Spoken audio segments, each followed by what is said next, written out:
మహబూబ్నగర్ జిల్లా కేంద్రంలో శ్రీ సగర భగీరథ మహర్షి జయంతి వేడుకలను ఘనంగా నిర్వహించిన సగరు వివిధ కార్యక్రమాలను నిర్వహించి అలరించిన దృశ్యాలు.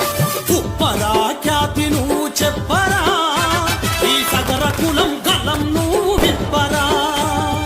ఉప్పరా ఖ్యాతి నువ్వు చెప్పరా, ఈ సగర కులం గలం నువ్వు విప్పరా. పూర్వం పూర్వీకులు ఉప్పు సాగు చేశారు, ఉప్పు సాగు చేసి దేశమెప్పును పొందారు.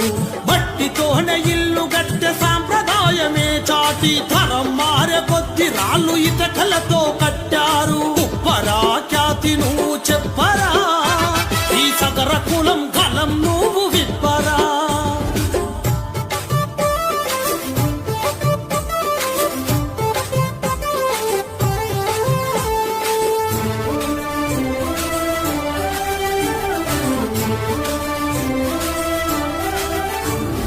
ఉపనయనం అనుసరిస్తూ జంజమేసుకున్నారు, గుడి గోపురాలంటూ పూజలే చేశారు. భగీరథుడి భావాలకు భక్తులైపోయారు, రాముడి వారసులమంటూ చెప్పుతూ సాగారు. సగర తీరమొచ్చేసరికి జంజాన్ని తీశారు, చేప వేటకెళ్ళి వాళ్ళ కుల వృత్తిని మరిచారు. ఉప్పరా ఖ్యాతి నువ్వు చెప్పరా, ఈ సగర కులం గలం నువ్వు విప్పరా.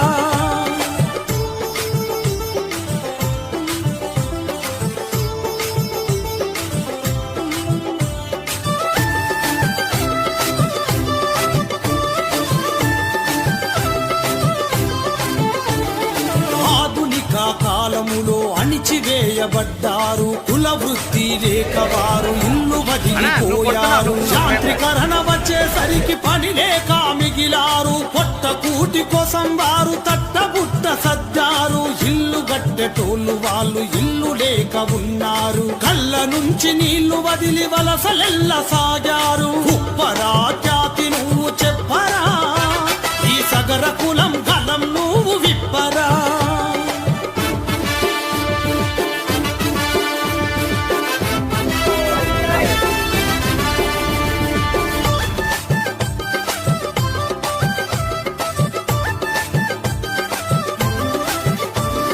సాంఘికంగా ఆర్థికంగా రాజకీయంగా అభివృద్ధి లేక అట్టడుగున నిలిచాము. అట్టడుగున పుట్టిన మట్టిలో మాణిక్యాలున్న ఎట్టకేలకు పాలనలో కృంగిపోతా